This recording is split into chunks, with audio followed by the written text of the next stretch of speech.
آج تعلیم کے لیے اچھے کالج ہے، اچھے اسکول ہے، عالم بننے کے لیے ایک سے ایک اہل سنت والجماعت کے انڈیا میں ادارے موجود ہیں، لیکن آج ہماری تعلیمی پوزیشن کیا ہے؟ جو دنیا سے گیا اس کی جگہ دوسرا نہ لے سکا، جو ہے ان کی جگہ بھی کوئی نہیں لے سکے گا۔ آپ نے کبھی اس کے بارے میں سوچا؟ اعلیٰ حضرت کا کوئی ثانی نہیں، سرکار مفتی اعظم ہند گئے، ان کے بعد ان کی جگہ کوئی نہیں، حضور تاج الشریعہ گئے، آج ان کی جگہ کوئی نہیں، حضور رئیس القلم گئے، آج ان کی جگہ کوئی نہیں، حضور شیر بہار گئے، آج ان کی جگہ کوئی نہیں۔ آپ ذرا سا سوچئے سینے پہ ہاتھ رکھ کر کے، ہم صرف میں یہ نہیں کہتا الحمدللہ عرس بھی منائے، لنگر بھی کھائیں، مگر صرف عرس میں چادریں چڑھانا ہی یہ ہماری زندگی کا مقصد نہیں، بلکہ ان بزرگوں کی سیرت کو اپنی زندگی میں اتارنا یہ ہماری زندگی کا پہلا مقصد ہونا چاہیے۔ آپ ذرا سا سینے پہ ہاتھ رکھ کر سوچے، 1.5 روٹیاں قرض، آدھی روٹی صبح، آدھی روٹی دوپہر، آدھی روٹی رات۔ آپ میں لقد کان لکم فی رسول اللہ اسوۃ حسنہ، صدق اللہ العلی العظیم۔ سارے جہان کے مرکز عقیدت مصطفیٰ جان رحمت، شمع بزم ہدایت، حضور احمد مصطفیٰ حضرت محمد مصطفیٰ صلی اللہ تعالی علیہ وسلم کی بارگاہ عالی جاہ میں جی لگا کر ہدیہ درود و سلام پیش کریں اور پڑھیں اللہم صلی علی سیدنا شفیعنا حبیبنا مولانا محمد معدن جود والکرم منبع العلم والحلم والحکم، بارک وسلم صلو علیہ صلاۃ و سلاما علیک یا رسول اللہ، صلو علیہ صلاۃ و سلاما علیک یا حبیب اللہ دائما ابدا ابدا۔ بے پناہ خوشی ہوئی اس بزم محبت میں حاضری کے بعد، پیکر خلوص و وفا عزت مآب علی جناب ڈاکٹر فصیح صاحب کی محبتیں، ایسا لگ رہا ہے کہ علم و ادب کے اس عظیم الشان چمن میں ہم لوگ کچھ سیکھنے کے لیے حاضر ہیں۔ حضور اشرف العلماء کی موجودگی ہے۔ میں نے ممبئی میں بہت ساری تقریریں حضور کی سرپرستی میں کی ہیں، اور میں اس بار ابھی ستنا گیا تھا تو پتہ چلا کہ سعید نوری صاحب قبلہ کا مکان وہیں ہے، چونکہ وہاں پہ نوری مسجد میں جب میں گیا نماز پڑھنے کے لیے تو پتہ چلا۔ الحمدللہ ان کے صاحبزادے کی بھی آمد ہے۔ رضا اکیڈمی کی کاوش سے جو سروے چل رہے تھے وہ بند ہو گئے، اور گوہر مظفر پوری صاحب کی جو شاعری ہوئی تھی ہے نا، الحمدللہ مکمل وہ رنگ دیکھنے کو ملا۔ میرے لیے بے پناہ خوشی کی بات ہے۔ استاذ گرامی وقار عطائے حضور سرکار تاج الشریعہ حضرت علامہ مفتی ڈاکٹر امجد رضا امجد صاحب قبلہ ہونا تو یہ چاہیے تھا کہ ان کی گفتگو بعد میں ہوتی۔ الحمدللہ یہاں پہ آپ نے ان عظیم شخصیات کو جمع کیا ہے جن کی درسگاہوں میں پڑھ کر مجھ جیسے لاکھوں بچے قوم کے رہبر اور رہنما بنتے ہوئے نظر آتے ہیں۔ حضرت علامہ مفتی قمرالزمان صاحب قبلہ، علامہ مفتی نجم القادری صاحب قبلہ، علامہ غلام مرتضیٰ صاحب قبلہ، ان کے علاوہ جو بزرگ ہستیاں یہاں پہ موجود ہیں، میں کن کا نام لوں؟ مختصر سی میری گفتگو ہوگی انشاءاللہ۔ اللہ نے اس قوم کی حالت نہیں بدلی، نہ ہو احساس جسے خود اپنی حالت کے بدلنے کا۔ یقیناً یہ دور اب وہ دور نہیں رہا کہ ہم بم لے کر، بارود لے کر، بندوق لے کر کسی کے سامنے کھڑے ہو جائیں گے۔ جہاں پہ وہ کھڑے ہیں ہمیں بھی وہاں کھڑا ہونے کی ضرورت ہے۔ بس وہاں پہنچنے کی ایک ہی راہ ہے، اور اس راہ کا نام ہے علم۔ اگر آپ نے ایجوکیشن پوائنٹ پہ کام نہیں کیا، افسوس ہے ہمارے یہاں عرس کے نام پہ کروڑوں خرچ ہوتے ہیں، مگر ہم سرکار غوث اعظم کے تعلیمی سفر کو بھول گئے۔ ہمارے یہاں چادروں کے نام پہ لاکھوں اربوں ہر سال خرچ ہوتے ہیں، مگر ہم نے سرکار اعلی حضرت کے تعلیمی مشن کو بھلا دیا۔ آج ہم جہاں پہ کھڑے ہیں آپ یہ سوچیں کہ جب وسائل موجود نہیں تھے تو سرکار بڑے پیر دستگیر نے 1000 علوم و فنون حاصل کیے۔ جب وسائل نہیں تھے تو سیدی سرکار اعلی حضرت اس وقت کے حساب سے 51 علوم و فنون، اس وقت کے حساب سے 100 سے زائد علوم و فنون۔ پھر ان اکابرین کے ماننے والے علم کے میدان میں پیچھے کیسے ہو سکتے ہیں؟ ہم کہاں پہ کھڑے ہیں؟ آپ چاہے تعلیم کا میدان ہو، چاہے جس میدان میں بھی آپ آگے چل کر کے دیکھیں، سوال یہ اٹھتا ہے کہ جہاں پہ وہ کھڑے ہیں وہاں ہماری تعداد کیا ہے؟ آج ہمارے پاس علوم حاصل کرنے کے 2 ذرائع ہیں، ایک جسے مدرسہ کہا جاتا ہے، دوسرا جسے اسکول کہا جاتا ہے۔ مدارس میں پڑھنے والوں کی تعداد 1% ہو سکتی ہے، مگر اسکولوں میں پڑھنے والوں کی تعداد 99% ہے۔ آج ہر شخص کی فکر صرف مدارس کے طرف، لیکن مدارس میں پڑھنے والے الحمدللہ جو جہاں ہیں ایک انجمن کی حیثیت سے ہے۔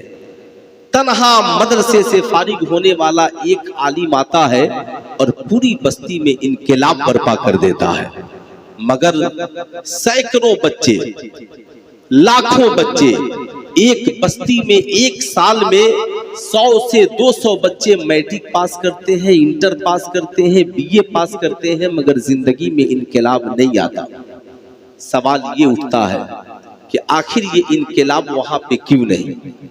آج مدارس میں تھوڑی سی کمی ہو جائے تو ہم کہتے ہیں مولانا صاحب لوگوں نے کیا کیا ہے، مدارس بند کر دیا جائے، مگر کالج کا پورا نظام اور سسٹم بگڑا ہوا ہے، اس پہ کسی کی نے کوئی آج تک توجہ نہیں دی، یا آپ نے کبھی یہ پوچھنے کی کوشش نہیں کی صاحب یہ آپ کے جو اسکول کا سسٹم بگڑا ہے اسی میں کب سنوارا جائے گا اور سدھارا جائے گا۔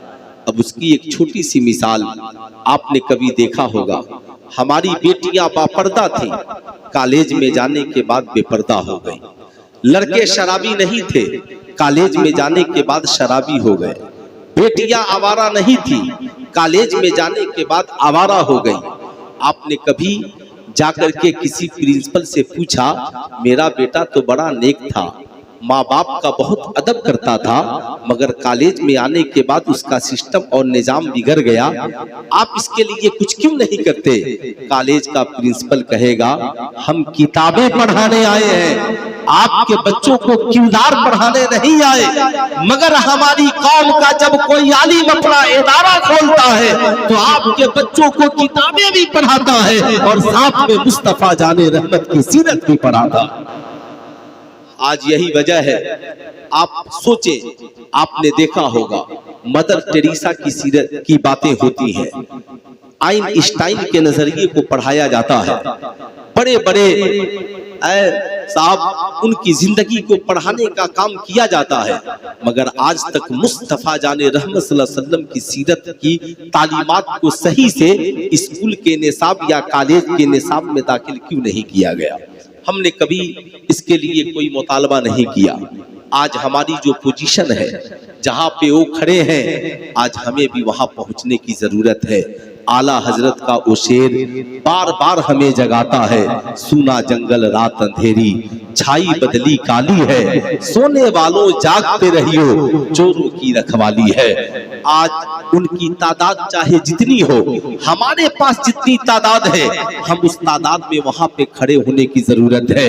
آپ نے دیکھا ہوگا ایک ڈاکٹر فصیح صاحب کس مقام پر ہے، ہمارے یہاں الحمدللہ آپ کے علاقے کے کئی بڑے عالم سرکاری محکمے میں اونچے اونچے پوسٹ پر موجود ہیں، لیکن ہماری کوشش ہونی چاہیے بہار پولیس میں ہماری تعداد کتنی ہے، اتر پردیش پولیس میں ہم کتنے ہیں، آرمی میں ہم کتنے ہیں، ایس ایس پی میں ہماری تعداد کتنی ہے۔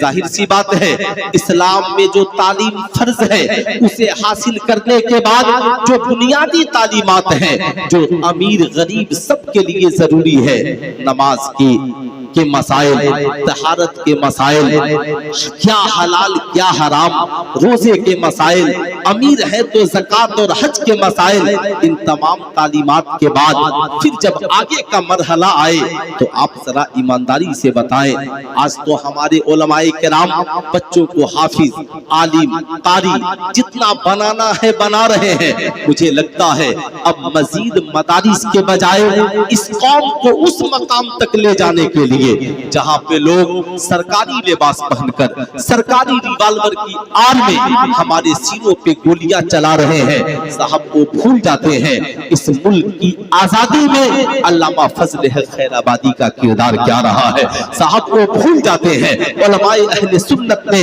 اس ملک کی آزادی میں کتنے کردار نبھائے اور کیا کیا کتنی قربانیاں پیش کی، لیکن آج ہم جہاں پر کھڑے ہیں وہاں ہماری سننے والا کون ہے؟ میں آپ سے پوچھنا چاہتا ہوں، آپ جب مدھیہ پردیش کی سرزمین پر جائیں گے کیا وہ حادثہ آپ کو یاد نہیں؟ امیروں کے گھر توڑ دیے گئے، جب آپ کا وجود ہی نہیں بچے گا تو یہ دولتیں رکھ کر آپ کیا کریں گے؟ اس لیے قوم کے امیروں سے میرا مشورہ ہے آپ ان عالموں کے قریب ہوئیے، کہیے حضور آپ اچھا عالم بنا سکتے ہیں تو ہماری قوم کے بچوں کی رہبری کرتے ہوئے انہیں اونچے مقام تک بھی آپ پہنچا سکتے ہیں۔ ضرورت اس بات کی ہے انہی علماء کی نگرانی میں آپ اسکول کے کم سے کم نچلے درجے میں صاحب جو بچے پڑھنے والے ہیں تاکہ ان کا ایمان محفوظ ہو، عقیدہ محفوظ ہو، کردار و کریکٹر کے اعتبار سے بہتر ہو، نوکری میں بھی اونچے مقام تک پہنچے۔ آج ہماری قوم سو رہی ہے، غیر کا پورا خاندان سڑکوں پہ دوڑ رہا ہے، آپ کیوں نہیں وہ جنون بناتے ہو جو جنون سرکار غوث اعظم کے پاس صاحب علم حاصل کرنے کے لیے ہے۔ سرکار بڑے پیر دستگیر کی وہ زندگی یاد کریں، 18 سال کی عمر ہے، سرکار بڑے پیر دستگیر علم حاصل کرنے کے لیے صاحب جیلان سے بغداد شریف تشریف لے گئے، مہینوں بھوکے ہیں، فرماتے ہیں جب بھوک لگتی تو میں مسجد کی زمین پہ لیٹ جاتا اور قرآن کی آیت پڑھتا فَإِنَّ مَعَ الْعُسْرِ يُسْرًا إِنَّ مَعَ الْعُسْرِ يُسْرًا۔ صاحب آگے بڑھے، سرکار بڑے پیر دستگیر فرماتے ہیں ایک دن میں مہینوں بھوکا تھا، بھوک بھی لگی تھی اور فقہ کے سبق کو استاد سے پڑھ کر بیابان میں بیٹھ کر یاد کر رہا تھا، اتنے میں غیب سے آواز آئی عبد القادر اٹھو اور قوت لا یموت کے لیے قرض لے لو۔ سرکار بڑے پیر دستگیر کہتے ہیں عرض گزار ہوتے ہیں مالک و مولا، عبد القادر کے پاس تو پہننے کے لیے ایک جبہ بھی نہیں ہے، پھر عبد القادر قرض کہاں سے لے گا؟